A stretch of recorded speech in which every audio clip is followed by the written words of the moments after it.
vivront, même les insensés ne pourront s'égarer. Cette route, point de lion, nul de bête féroce le prendra. Nul ne rencontrera. Les délivrés y marcheront. Les rachetés de l'Éternel retourneront. Ils iront à Sion pour chanter, pour le chant de triomphe. Une joie d'Éternel couronnera leur tête. Oui, il y a un chemin frayé. Quand je dis dans notre désert, il y a un chemin, il y a une route. Et il y a de l'eau dans notre désert. L'eau, c'est sa parole. Il y a une route.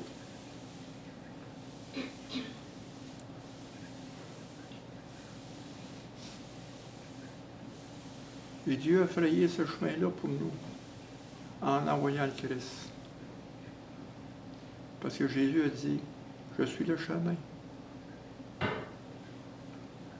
Jésus est envoyé par Dieu pour frayer le chemin, pour nous emmener à lui. Je suis le chemin, la vie, la vérité. Nul ne peut venir par le Père que par moi. Il est le chemin.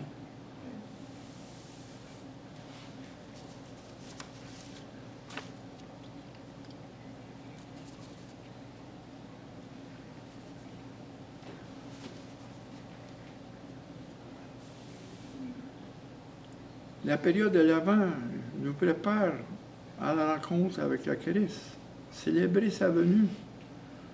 Lorsque nous goûtons la joie du Sauveur, on a une joie qui est en nous. Il y a mille joies. Juste à penser qu'on célèbre sa naissance. Juste ça. Pourquoi il est venu? C'est une joie. Nous goûtons cette joie. Aussi cette joie qui viendra de nouveau.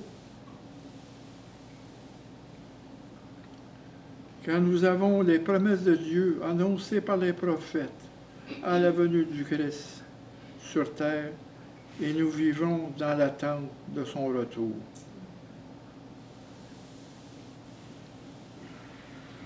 Fait comme Paul, Luc, si je regarde Luc est un grec. Il est un docteur. C'était le docteur de Paul, qui suivait Paul. Et l'évangile de Paul, de Luc, c'est quasiment selon Paul. Et l'évangile de Marc, c'est selon Pierre, parce que Marc était le disciple de Pierre.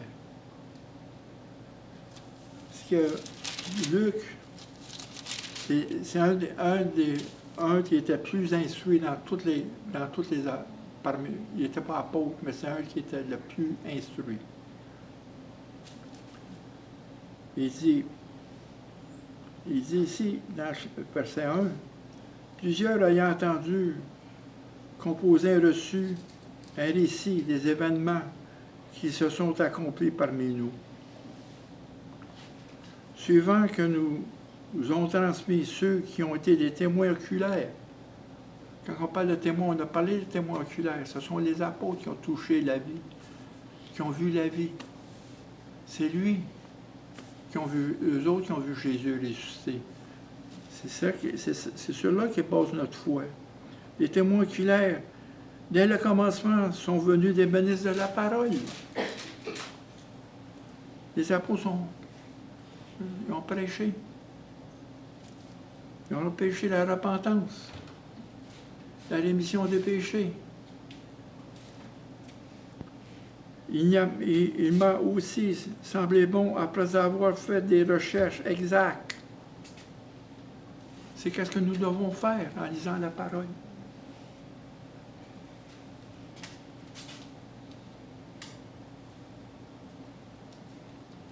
Exact de toutes les choses depuis leur origine.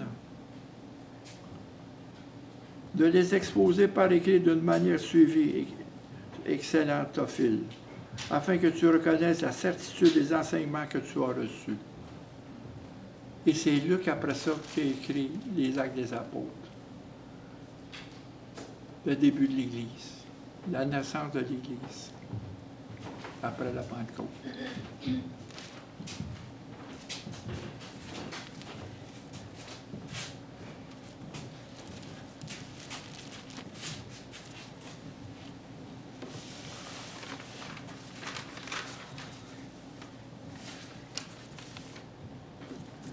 Parce qu'encore là, c'est comme Dieu qui parle, parce qu'il dit ici, les prophètes qui ont prophétisé touchant la grâce qui nous était réservée ont fait du salut l'objet de leur recherche et de leur investigation. Dieu fait la même chose. Les prophètes ils ont recherché cette période-là, partout. Parce qu'il est question de Jésus partout.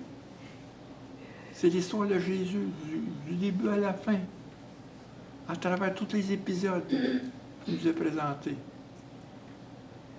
Dans toutes les histoires que la Bible nous rapporte, il faut voir l'histoire de Jésus.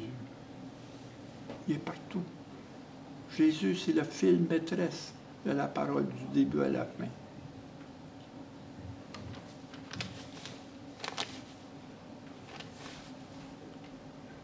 C'est quand on lit la parole, c'est pour connaître Jésus. C'est pour le connaître. Parce qu'encore, on apprend des choses qu'on ne connaît pas de lui.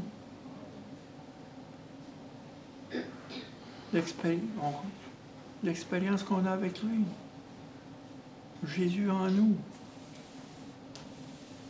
De toute manière, on célèbre aussi Jésus qui est en nous. C'est comme une naissance, notre naissance à nous. On célèbre ça.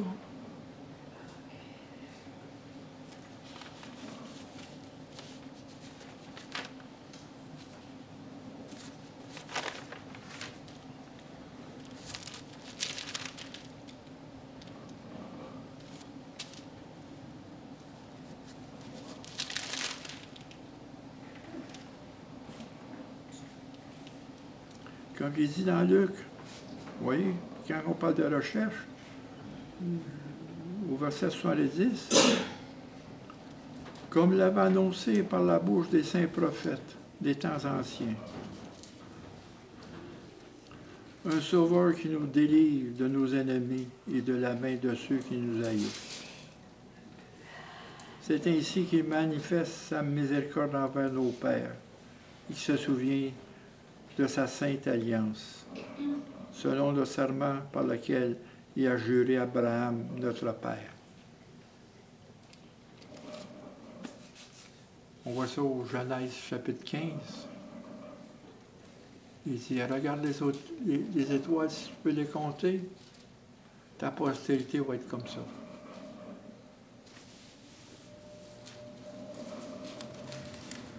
De la postérité d'Abraham, c'est là que vient Jésus. C'est pour ça tout. On voit toute l'histoire de Jésus à partir d'Abraham, l'homme qui a été choisi pour faire un peuple, une postérité, et qui était le père de la foi. On voit ça dans Genèse 15, 16. La foi lui fut imputée. La foi a été donnée à Abraham. Tout le contraire de Zacharie. Parce que Zacharie, quand il a annoncé qu'il était pour avoir un enfant, avoir Jean, il dit, j'ai 100 ans, comment tu peux faire ça? Il n'a pas cru. Ce qui est arrivé à Zacharie, il était muet jusqu'à temps de la naissance de Jésus. Mais Abraham, c'est tout le contraire. On a annoncé qu'il était pour avoir une postérité à l'âge de 90 ans. Ça a pris 10 ans avant qu'Isaac. Il a attendu 10 ans. Alors, regarde la foi. C'est ça. Qu'est-ce qu'il promet, puis qu'est-ce qu'il réalise. Il y a une attente. C'est la même chose avec notre vue. La gloire qui nous attend avec le retour de Jésus. Qu'est-ce qu'il nous réserve en haut? la vision qu'il nous donne dans ses promesses. Ça, c'est une source de patience pour nous d'endurer toutes les afflictions dans lesquelles nous passons.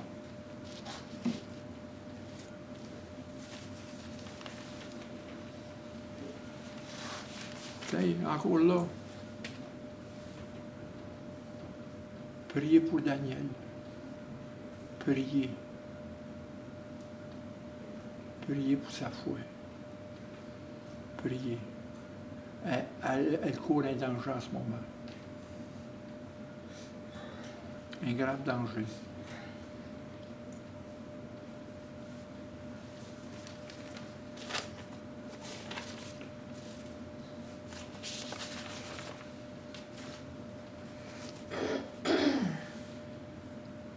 Puis dans Michée, au chapitre 5, verset 1, de toi sortira pour moi celui qui dominera sur Israël et dont l'origine remonte aux temps anciens. Et dans Jean, quand on parle aux temps anciens, c'est que dans l'évangile de Jean, au chapitre 1, verset 1, au commencement était la parole, quand on parle des origines anciennes. Et la parole était Dieu. Elle était au commencement avec Dieu. L'origine. Et dans la Genèse, on dit au commencement encore. Genèse veut dire commencement. Et ses paroles étaient l'œuvre et la lumière. Jésus était là. Isaïe, dans le chapitre 11 qu'on a lu tout à l'heure, versets 1 et 2, Isaïe offre ici une image glorieuse du nouveau monde gouverné par le rejeton. Quand il dit Apocalypse, chapitre 22, verset 11, il dit, moi, Jésus, j'ai envoyé mon ange pour attester ces choses dans l'Église. Je suis le rejeton et la postérité de David. Quand on parle de rejeton, en hébreu, veut dire le mot hébreu, netzer. Il dit peut-être ce mot-là, en hébreu, c'est la racine du mot Nazareth. Parce qu'on dit que Jésus était nazaréen. Il était un rejeton qui est sorti d'Isaïe, le père de David. Dans le chapitre Isaïe 11.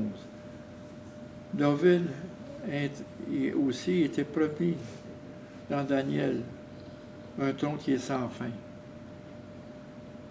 Il régna sur le monde de retour à la paix, à la justice et à la bonté. Cette prophétie commence à se réaliser 700 ans plus tard, au moment de la naissance de Jésus. Comme il dit au verset 2 dans Michée, c'est pourquoi il la livrera jusqu'au temps où enfantera celle qui doit enfanter. Et tout à l'heure qu'on a lu dans le chapitre 49, c'est l'appel messianique de Jésus adressé avant qu'il naisse de la Vierge Marie. Dieu, c'était le plan de Dieu. On voit le plan de Dieu à travers tout ça. Le plan de Dieu dans nos vies. Jésus qui est en nous.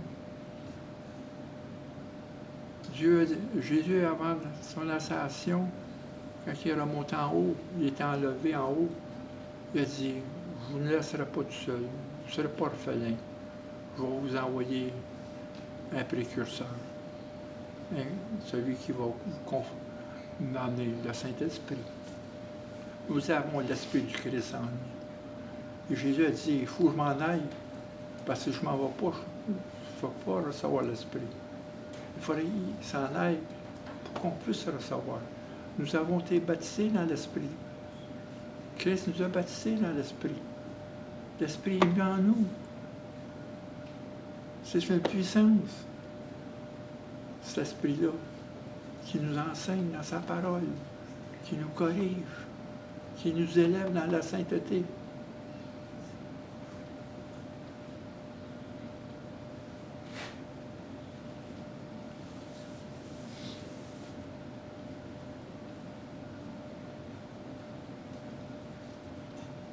Et la tâche du serviteur consistait à ramener Israël à Dieu.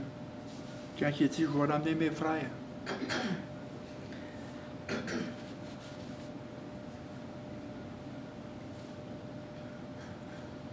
Quand il dit dans Isaïe 11, verset 4, il frappera la terre. Il a rendu ma bouche semblable à un glaive tranchant. Il a fait de moi une flèche aiguë. Parce que Jésus va venir juger. Le jugement, le jour du Seigneur. Une flèche aiguë.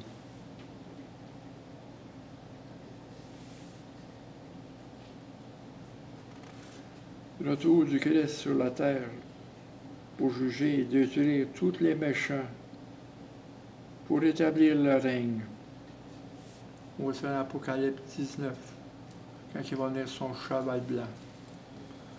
Au début, il est venu comme un agneau, et dans Apocalypse 19, il revient comme un lion, le lion de Juda, avec son sceptre, pour régner sur la terre.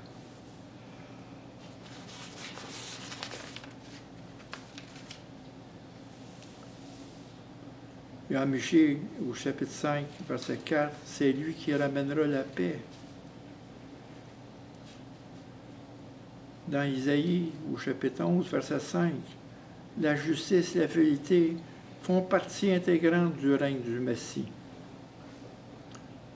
Car il est dit, au verset 5, la justice sera la ceinture de ses flancs et la fidélité, la ceinture de ses reins.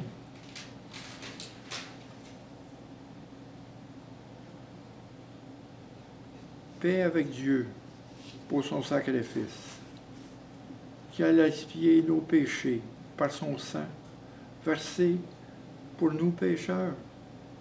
Le règne de Christ sur la terre, sa paix sera sur toutes les nations. Absence de violence, de brutalité, d'hostilité pour les croyants et de toute la nature de s'y constituera le fruit ultime de sa rédemption. Car au début, quand on va au début dans Luc, quand les anges disent « paix sur terre aux hommes de bonne volonté », faites attention. Ça ne veut pas dire la paix sur toute la terre. Ça veut dire la paix à ceux que Dieu a agréés, à ceux que Dieu a choisis. Jésus est venu pour ça. Il n'est pas venu pour amener la paix sur la terre. Il est venu la paix en nous. C'est une différence. Parce que Jésus a dit, même dans son évangile, je ne suis pas venu amener la paix, je suis venu amener les divisions. Quand nous-mêmes nous sommes persécutés, l'Église est persécutée par la foi en lui.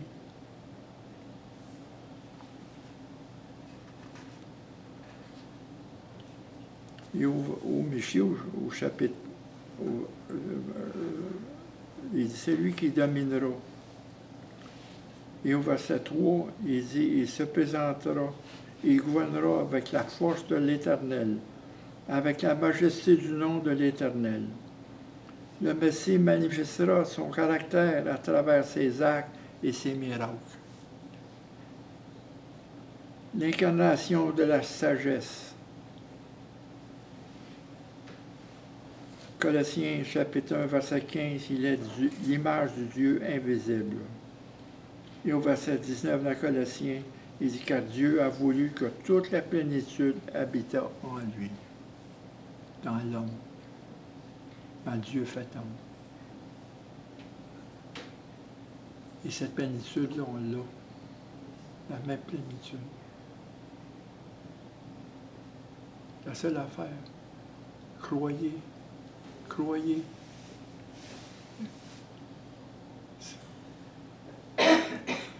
Il faut croire. Il faut croire dans la fidélité de Dieu. Il faut croire dans son œuvre en nous.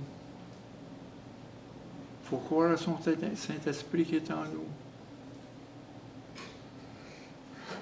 C'est ça qui nous transforme.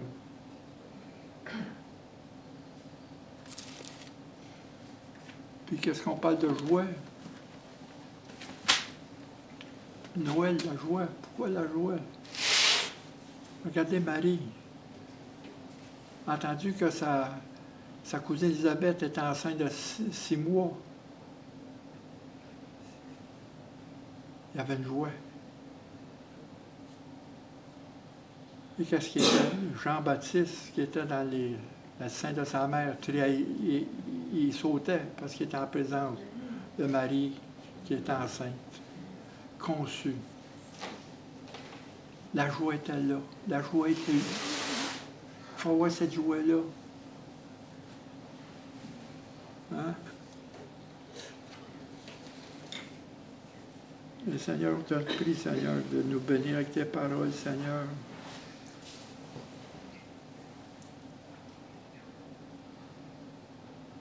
De nous bénir, Seigneur, dans ta joie que tu as mis en nous, Seigneur, dans l'écoute de ces paroles, Seigneur, dans ce que tu prépares pour nous.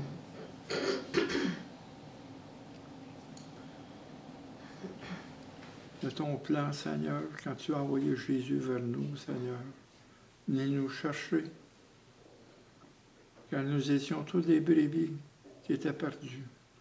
Tu as envoyé un berger qui a donné sa vie pour nous, afin qu'on vienne à lui, Seigneur, qui nous emmène à son pâturage, près des eaux paisibles, Seigneur, pour restaurer nos âmes, Seigneur. Oui, Seigneur, on te remercie, Seigneur, pour ce miracle de vie que tu as fait. Le miracle, Seigneur, que tu as fait quand tu es venu, homme,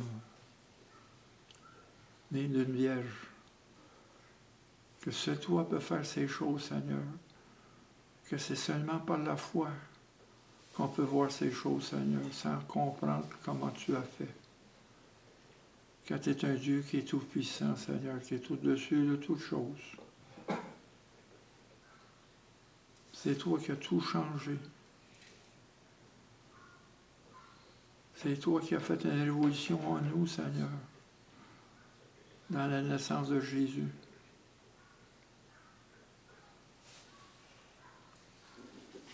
Conçu par le Saint-Esprit.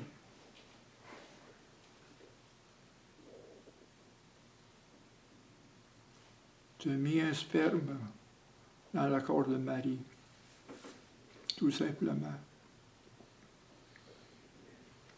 Un enfant est né à la gloire des anges qui ont chanté pour cet événement-là, ce jour-là, Seigneur. Garde-nous cette joie, Seigneur, dans cette foi que tu nous as donnée. Au nom de Jésus-Christ. Amen.